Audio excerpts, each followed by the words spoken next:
So ni vigezo vigani vyenye mlikuwa mnatumia kumwambia mwanaharakati yule kwamba alikuwa amewaletea vita kwenu?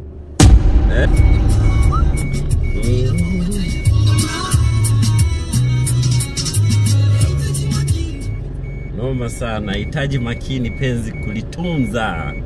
Sasa bwana, mimi leo niko na kitu ya kuambia. Kwanza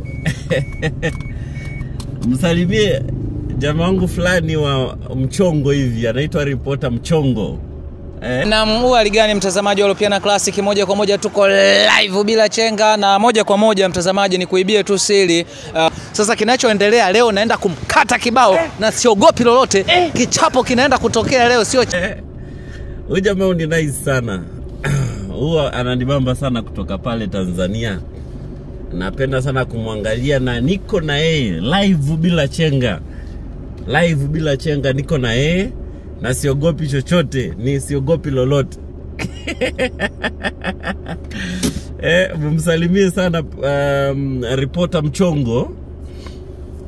Ila nina habari mbaya leo. Nina habari mbaya sana jana nilikuwa nimeangalia clip ile ya kijana wetu wa hapa Kenya, mwanaharakati yule, and blindfolded, and they told me to strip naked kwa ajili ya kufuatilia tu. Hakuwa ameleta rabsha yote, na wala jeshi ya Tanzania pamoja na Mama Samia mwenyewe pamoja na department zake zote zile hawana ukweli wote kwamba Boni alikuwa analeta uchochezi na maandamano Tanzania, ama alikuwa ameleta tabia mbaya. Hana. So ni vigezo vigani vyenye mlikuwa mnatumia kumwambia mwanaharakati yule kwamba alikuwa amewaletea vita kwenu? Mkasikia wapi kitu kama hicho? Sasa ndugu zangu, mimi naongea hapa leo na naongea kwa ukali sana. Hatuwezi kuendelea hivi. Hatuwezi. Hatuwezi kuendelea hivi. Maana sasa mambo haya yakiendelea inamaanisha hatuwezi ishi kwa umoja na utaratibu. Kitendo alichomfanyia sio kizuri kile. Sijui kama tunaelewana ndugu zangu. Mtu yote mwenye makosa ushikwa, ukamatwa.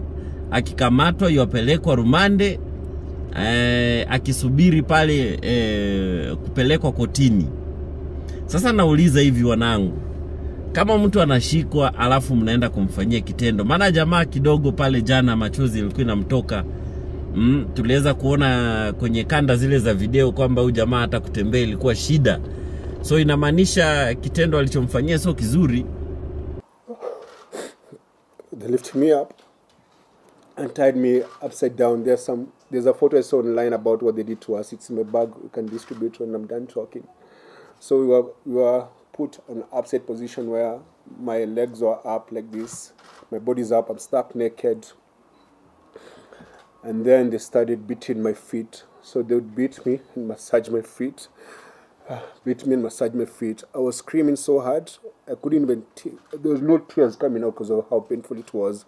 And one of them said, put his hand in his mouth. So they put my hand in my mouth. Then they would tell me, stop screaming, the kids are sleeping. And then to drown my screams, they opened the car because I could hear them, they were playing gospel music in the background. They beat me. Then they removed the underwear from my mouth, and they started questioning me, asking my name, where are you from, why are you here, who sent you, why are you coming to destabilize our country? And then they said, weka moto. So some guy put lubricant in my rectum, in my anus, and then started inserting objects. They insert objects and pull it out.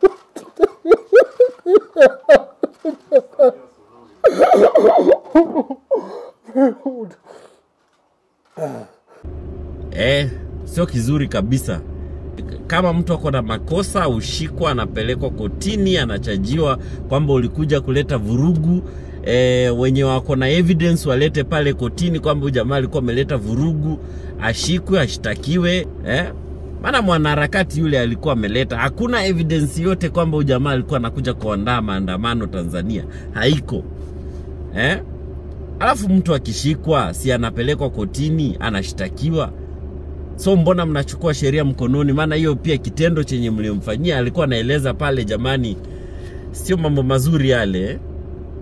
So ndugu zangu wa Tanzania, ndio habari mbaya zenye niko nazo. Maana sasa hivi huu ni uadui mmejenga, na mmejenga wenyewe.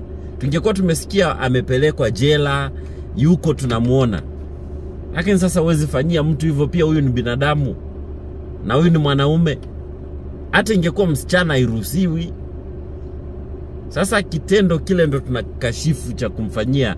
Sawa mngemshika kwamba yes ako na history ya maandamano na nini, na kuzua vurugu akitetea haki yake. Unajua kuna kuzua vurugu kwa vitu vyenye vina msingi, na kuna kuzua vurugu ukitetea haki yako.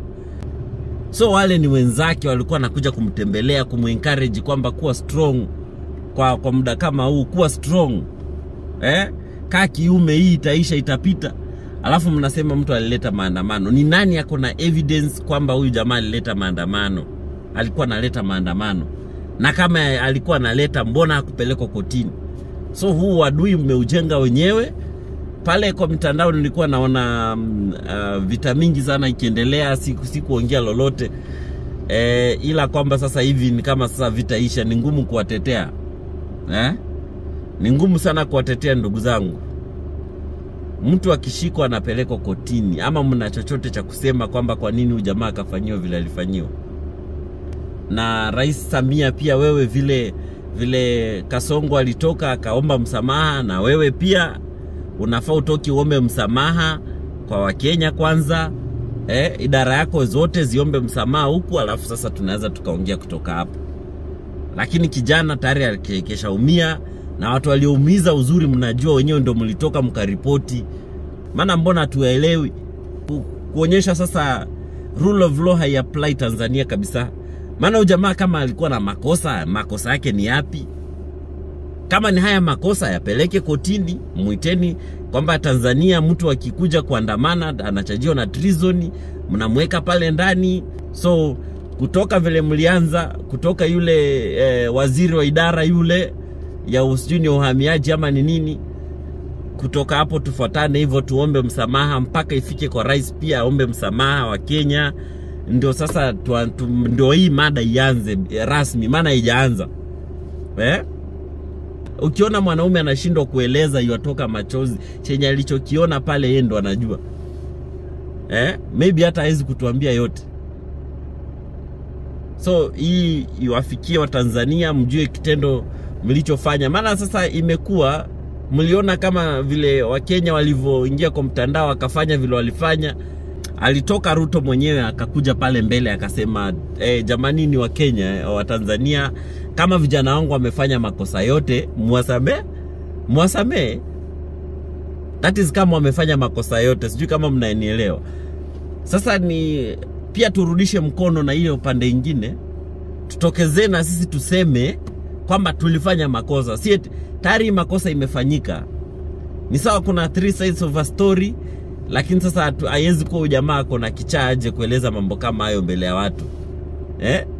So tuelewane ndugu zangu, na tupatiane heshima. Haya, asanteni.